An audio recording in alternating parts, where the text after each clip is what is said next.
Welcome to the Action Network studio in New York City. I'm Maria Marino, and this is Green Dot Daily. We come to you live every weekday at 3 Eastern on the Action Network YouTube channel and the Action app. Coming up on the show, we will get you ready for tonight's playoff games in the NBA, including the Warriors trying to get even with the Lakers. Plus, in baseball, is there reason to buy the Cubs right now? Anthony Dabbundo says yes, so we'll talk to him. And we'll have some NHL player props for you as well. But we do want to address some breaking news in the sports betting space. So we have Darren Ravel here now, and you just published a story on the Iowa baseball team being investigated by the state's gaming commission. Please fill us in. Hi, Maria. This is basically what we know. We know that the Racing and Gaming Commission in Iowa has acknowledged today that they are launching an investigation looking into the Iowa baseball team. Now, on Friday, Iowa had just issued a statement that said that they were withholding some players from the games. We didn't know how long. Looks like 4 players at least have been withheld. But they only said for possible NCAA violations. They didn't say anything else. We asked them, is it for gambling? Because one reporter had hinted it indeed was. They did not comment. So that's why we had to wait until 1:30 today when the Iowa Racing and Gaming Commission acknowledged that there was indeed an investigation. This obviously comes off the heels of the Alabama baseball betting scandal, where you essentially had Brad Bohannon, the coach, confirmed to be on the phone with a bettor at Great American Ballpark, making bets against Alabama, who was playing LSU, and then he was subsequently fired. We asked the question kind of rhetorically, is baseball kind of a sneaky sport here because no one pays attention to it? And there are usually low limits, but that really tends to be for mobile. Once you get to retail and someone has a whole bunch of cash in their hand, they go up to a teller, those low level bets, then change. And so we asked that, and now is there perhaps another thing going on here? And it sounds like at this stage of the story, it is developing. So we do not know for certain if there is a link here with. I mean, what we do know is that we have been told, even to this point, that the Alabama scandal has not involved players. We're not talking about players here. And so this is where this might cross over. Again, this is an investigation. We don't want to say these guys are guilty. There are 4 players. 2 of the players are actually like regular players. They have Keaton Anthony, who's an infielder. Anthony is their on-base percentage, batting average, slugging percentage, and OPS leader. So he's significant. He's an infielder. And then there's another guy named Jacob Henderson, who's a relief pitcher who last pitched on May 2nd. So then there's 2 others, including one who has not played a game this season. So we just don't know. The first thing you do when you hear something like that is to look into whether there seems to be anything nefarious, right? Like, can you look into, that's what we did with the LSU game, which is kind of strange because the information was that Luke Holman, who was the star of the Alabama, the best pitcher, was getting scratched. Now LSU was up 8-1 and Alabama almost came back to win. So, the tip almost didn't turn out to be that great. So we went down and looked at all of Iowa's games. Iowa's a tremendous team. They're 34-12. They've been ranked in the top 25 almost all year. There was one game against Illinois State on March 28th that you could say they shouldn't have lost, right? But like, it's baseball. I mean, that's the one game where there was a team that had under 500, but all their other losses are against other great teams. Sam Houston State, Maryland, Texas Tech, all those are. So there's nothing that looks like it's sticking out like a sore thumb at this point.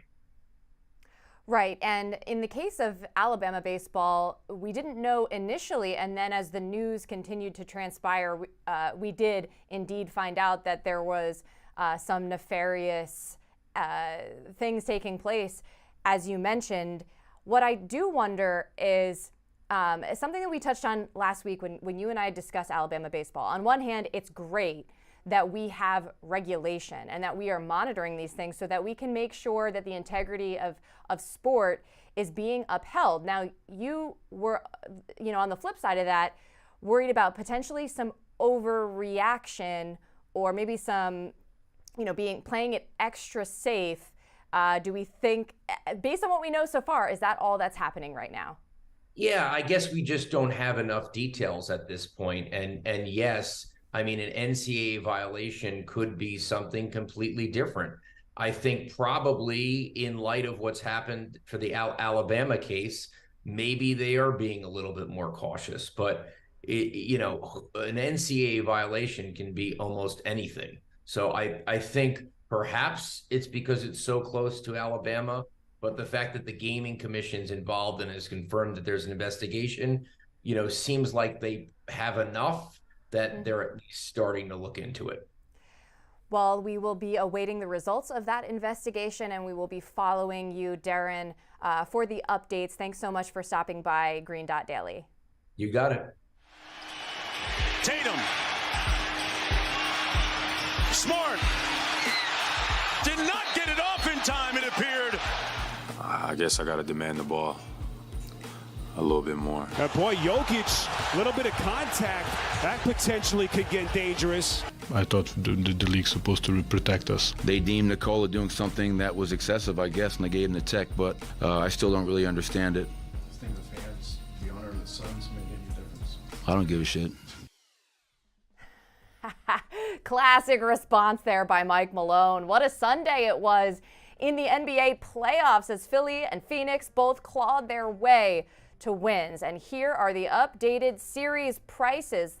Nuggets favored at -165 and Celtics favored at -300 as we say hello to Chris Raybon. So Raybon, how are you feeling about both of these series? And we'll start with the Celtics and Sixers.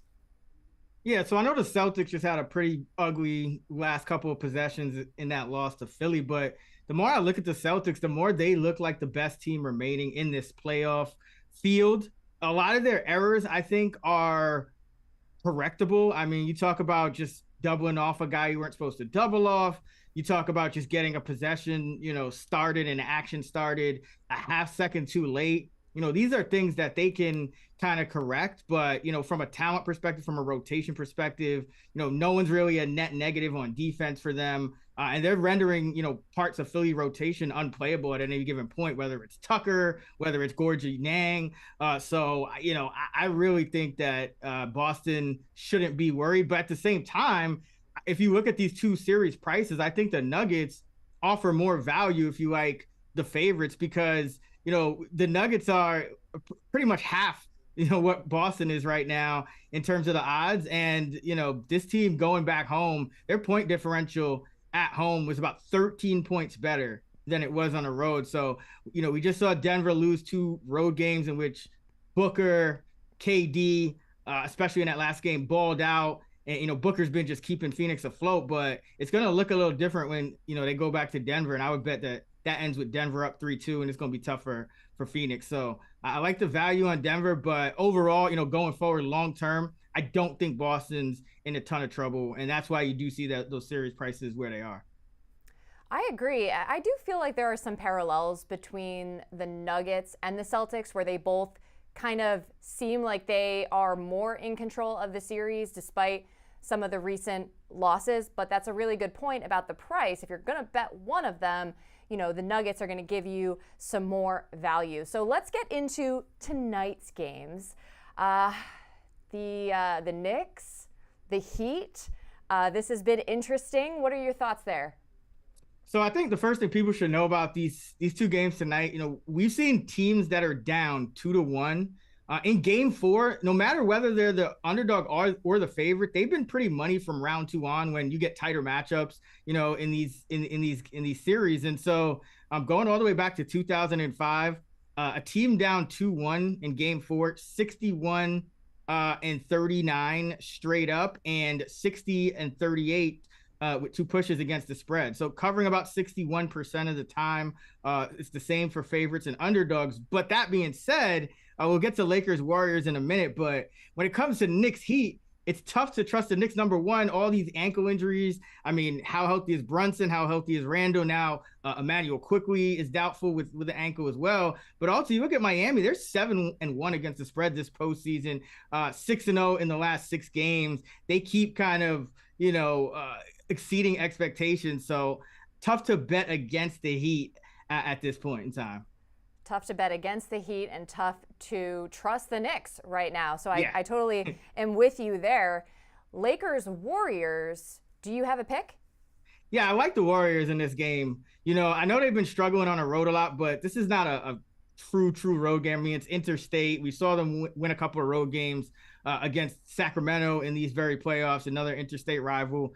But this, just going back under Steve Kerr, this has been what the Warriors do. They tend to make adjustments and they tend to bounce back in these spots. They're 25-14 against the spread, coming off a loss in the postseason under Steve Kerr, and they cover in those games by an average of over 5 points. 8-1 in their last 9 against the spread, coming off a loss in the playoffs. And when it's a double-digit loss, 71%, 15-6 against the spread all time. So this is a good spot for Golden State. You also got Scott Foster reffing this game, and he's been known as the extender in some circles. And, when you look at the data, it's a small sample, but teams down 2-1 are 12-8 against the spread. So that's 60% since 2010. When Foster is reffing game 4. So that, kind of the Lakers have been doubling up the Warriors in free throw disparity. They're still the favorite to have more free throws, just the way they play. But I would bet that disparity is a little bit less tonight with Foster reffing. I could be wrong, but I think Foster always also his trend is like tending to favor the home team a little bit too. So you got to be careful. But that being said, go on. What were you going to say? Oh, no. I'm saying, he's going to favor the home team in certain spots. But I think if you look more, there's a lot of noise in referee data. But I think if you look at more, what he's been known to do is, anytime the NBA, it looks like it's in their interest for a series to go longer, he tends to get the call, and these things tend to even out. So, yes, and, the Lakers are at home. But, coming off their big home win in Game 3, this would be the spot we would expect Golden State to now adjust to the adjustments. I think Curry, if they put Austin Reeves on Curry last game and Vanderbilt on Draymond to kind of limit that, if they switch the pick and roll, they wouldn't be at a disadvantage. Curry's just, he's just going to have to go off on Reeves ISO in this spot if that's what they keep doing. And we know he can because he's been quiet this series. He's averaging only 23.3 per game. Well, he had 30 in 5 of the first 7 in this postseason and half of the games in last year's postseason run. So I think we get a big game from Curry. I think the calls aren't as much in favor of the Lakers as they were in the previous game. And I think the Warriors find a way to tie the series up. Again, trends are only trends, but you also have the whole idea of Anthony Davis sort of every other game seems to be superhuman. Plus, I mean, the Dubs, they just cannot go down 3-1. This is really a must win for them. So I like your pick, Raybon. I like you coming on Green Dot Daily. Thank you. Always a pleasure, Maria. Green Dot Daily is presented by BetMGM. Use bonus code ACTION when signing up to get up to $1,000 paid back in bonus bets if you don't win your first bet. Terms and conditions apply. Gambling problem? Call 1-800-GAMBLER. To MLB now as we bring in our expert, Anthony Dabbundo, and we will get a pick from you in a moment for today's games. But wanted to ask you about the Cubs. They called up their top prospect, Matt Mervis, on Friday. Won 2 out of 3 against Miami over the weekend. What's your outlook on the Cubs? Yeah, the Cubs were really hard to figure out coming into the season because they had a lot of kind of mix and match pieces. They didn't really go out and sign a true superstar in free agency, but they made some smart additions. Dansby Swanson improved the shortstop position. He's been excellent defensively as well. Cody Bellinger at center field, a bit of a reclamation project. The former MVP had been awful with the Dodgers the last couple of years. He's been excellent at the plate for them, and they've gotten a couple of small breakouts from guys like Nico Horner and Patrick Wisdom from a contact and power perspective. So this lineup all of a sudden is producing at a top 10 rate when you look at their expected weighted on base average. So the underlying metrics really like this offense, and they think they've been producing pretty well. And they've done a solid job in pitching development as well. Guys like Justin Steele, who have a sub-2 ERA right now and have pitched to that level. Excellent in inducing weak contact. Drew Smiley, someone who most had pretty much written off for his career, has turned into a pretty capable back-end starter as well. So the pitching development, Hayden Wesneski as well, another solid start yesterday, has been really impressive. And they're top 10 in pitching expected weighted on base average. So this is a top 10 team thus far based on some of the metrics. You look at the record, right around 500, not that impressive, but their Pythagorean win total, which looks at run differential, says that they actually have played the best baseball in this division. Their Pythagorean wins 22-12. They've just been really bad in close games. One reason for that, they've had a lot of blown saves. They don't really have a true closer right now. They're sorting through the bullpen, trying to figure out who their best arms are. I have faith they'll figure that out. And if there's one thing you can easily buy in the middle of the season, it is a bullpen, and try to improve that way. So I think there's reason for them to go out and maybe make a couple additions to improve that bullpen. Calling up Mervis fills a hole in the lineup. They were getting nothing from their first baseman position. Mervis hitting 280 in AAA with a ton of power, good on base skills. So I think there's a lot to like about this Cubs team. And really in the Central, the Cardinals are a mess. I don't think it's getting any better without them solving their pitching problems. As good as their lineup is, they can't stop giving up runs. And the Brewers have the opposite problem in that their offense is bottom 10 in expected WOBA. Their pitching, which is normally elite, has some injuries they're dealing with. Aaron Ashby hasn't pitched this season. Brandon Woodruff's going to miss some more time. So there are some real question marks at the top of this division. I like the Pirates and what they're doing, but I don't think they'll sustain their hot start. We're already seeing them regress a little bit. So I'm going to roll with the Cubs to win the Central. Wow. I did hear the word Pythagorean in there. Pythagorean wins. Is that like the theorem?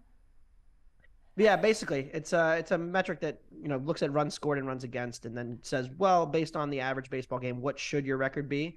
In the theory that, runs scored and runs against are more predictive than win-loss, which they generally are. It's become a little bit more noisy because of, position players pitching and blowouts and stuff like that. But generally speaking, it's more predictive than actual record. Got it. Okay, so Cubs to win the Central. I buy it. As for the Monday slate, what is your pick for us? Yeah, not a great baseball slate. We do have 11 games, but not a ton jumped off the board except for one thing, which was Houston on the money line at -125. Hunter Brown against Patrick Sandoval. Based on the pitching plus projected ERA for the rest of the season, Hunter Brown is more than a half run better than Sandoval. His ERA projects around 3.7, which is an above average major league starter. Sandoval sitting down at 4.25. And I have major concerns about Sandoval here. His strikeout minus walk rate is a career worst, 6.3%, whereas Brown has really put up some impressive numbers, 15.7% strikeout minus walk rate. Does have command issues at times, but is striking out 25% of hitters, so a good number for Brown.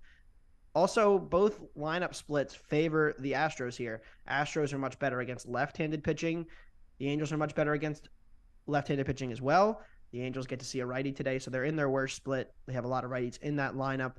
So with a better lineup and a better starter, I like the Astros here closer to a pick'em. So -125, I'd play it up to -130 with the Stros on the road tonight at 9:30. Definitely seems like a favorable spot for Houston. Now, Anthony, you are also an authority, shall we say, on soccer. So while we have you here, let's get a preview of the Champions League semifinals. We've got Real Madrid against Manchester City on Tuesday at 3 Eastern, and then Wednesday, same time, AC Milan taking on Inter Milan. So, Anthony, what are your thoughts on that Tuesday match to start? Yeah, Tuesday's the headliner. Manchester City is the favorite to win the Premier League. They're now the favorite to win the Champions League. They're the favorites to win the FA Cup. They could become the first English team to win the treble, all three trophies, in this century. Has not happened since the late 90s with Manchester United. So a lot of pressure on City here. Real Madrid won this matchup last season in the semifinals with an historic late comeback. They were not the better team for the majority of this match, those two legs. We discussed this a lot on Wonder Goal. We kind of went in depth, BJ Cunningham and I. It's really hard to project because coming in, we've been saying that Madrid has ridden their luck in the Champions League for the last year and a half.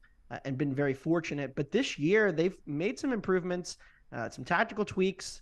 some adjustments. They gotten a little younger, and they've actually been more deserving this year and actually have better underlying numbers. So even though City is head and shoulders the best team in the world right now, they've won 11 straight in the league rather. They just thrashed Arsenal, thrashed Liverpool, rolled Leipzig, and Bayern Munich. They are a little bit inflated here, and I actually show a little bit of value on Real Madrid at home in the first leg, catching about a quarter of a goal. If it gets to a half, I would bet it on Real Madrid. That's just how high the market is on City now. City with Haaland up top has become a really dominant finishing team, which was always their one issue, which was that they would play this elite football, and then when matches would get in transition, they would struggle and sometimes lose on variance and some misfortune. But this year with Haaland, it looks like City's probably headed to the final. They are minus 300 to advance. So I do think, regardless of what happens in the first leg, I would expect City to win at home in next week's match and then advance. The other match, though, I do have a betting angle. I'm surprised to see this market close, price as close as it is. Inter Milan takes on their inner city rival. It's going to be a very fascinating time and certainly an exciting scene. One of the biggest matchups they'll ever have in the history of their rivalry. So they're going to play 2 matches in the next 6 days over in the same stadium. The home fans will switch, but it'll basically be a coin flip both games. But I think that Inter should be more of a favorite. And the reason for that is that Rafael Leao is out injured for Milan. It looks like he's going to miss the first leg. He is so huge for this team. He's pretty much the entire responsibility of getting the ball forward and up the pitch into the penalty area for the other team. He is second in the league in passes into the penalty area, second in carries into the area. He's kind of a one-man attack at times for Milan, and they've struggled when he hasn't been in the match or in good form. Otherwise, Inter has advantages pretty much everywhere else. They've had some poor finishing from their top 2 strikers, Lautaro Martinez, Romelu Lukaku. But now that they're starting to find their form again, the market's moved heavily toward Inter. Milan opened a favorite here. They're now a solid underdog in the first leg. You can find them up to minus 140 to advance here. I think this should be closer to minus 160. So I played the Inter to advance over 2 legs. So that's both matchups combined. That's my favorite bet for this round of the Champions League. Okay, so feeling Inter as your bet, but also leaning Real Madrid, as you mentioned, to recap. Anthony Dabbundo, thanks so much. We got a little 2-for-1, baseball and soccer. We appreciate it.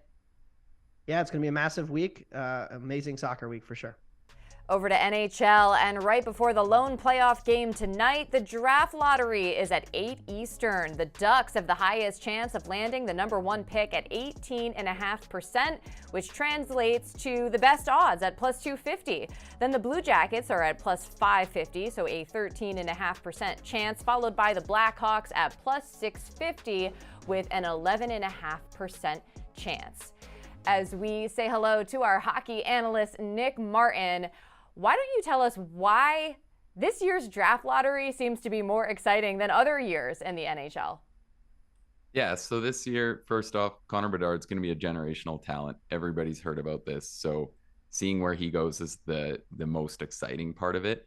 But behind him, there's 5 or 6 top level prospects that would probably be going 1 or 2 any other year. This draft class is absolutely stacked. So outside of tuning in just to see where Bedard goes, it's going to be really fun to see who moves up and down those other slots compared to an average year. So yeah, it's a super exciting draft lottery night. Okay, so even if you don't land the number 1 pick, you could get a really franchise-changing player.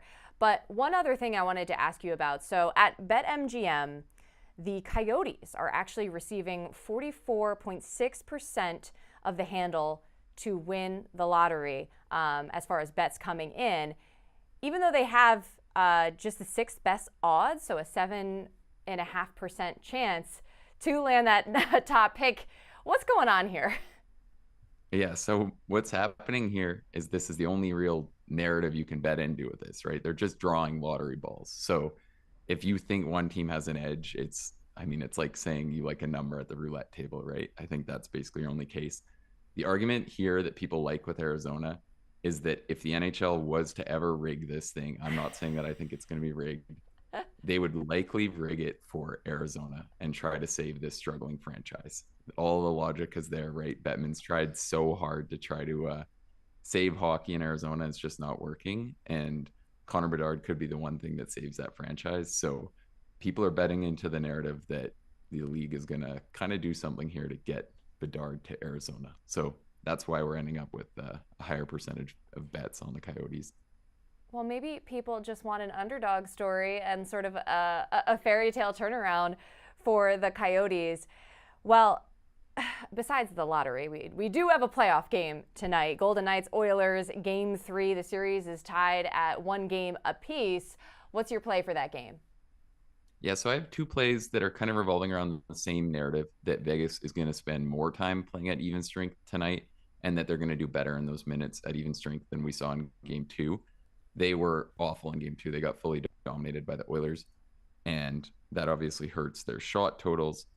I think that most of the time we should see Edmonton leading this game, which is still great for our shooters, but probably not spending as much time on the man advantage. If you're Vegas in this series, the number one thing you need to focus on is keeping Edmonton's incredible power play off the ice.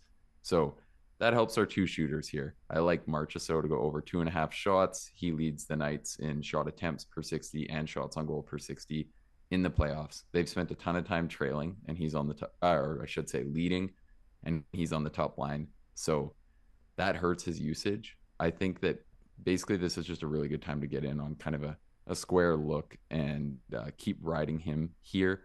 I think that we'll see his shot total rise to 3.5 by the time this series ends. So I like Marchessault. And then the less obvious one, I'm high on Shea Theodore here. I think he's a far better offensive player than he's shown so far this playoffs. He's had 12 attempts through 2 games in this series. He had 4 shots on goal in the first game. I think that plus 146 is just a pretty long number for what he can actually create at even strength. So I think going back to the wall with Theodore, if the Knights play better at even strength, he's going to be part of the reason why. So I like him as a second Knights shooter. Well, it sounds like Vegas is going to need both of those players to help out if they are going to gain an edge in this series. Nick Martin, thanks so much for joining us. Thank you. Remember, any picks we give out here on the show, like the ones you just heard from Nick, you can easily reference. Just follow Green Dot Daily in the Action app. We keep track so you don't have to. Green Dot Daily is presented by BetMGM. Use bonus code ACTION when signing up to get up to $1,000 paid back in bonus bets if you don't win your first bet. Terms and conditions apply. Gambling problem? Call 1-800-GAMBLER. And that's all for this Monday edition of Green Dot Daily. Once again, I'm Maria Marino, and I'll see you back here Tuesday at 3 Eastern on the Action Network YouTube channel and the Action app.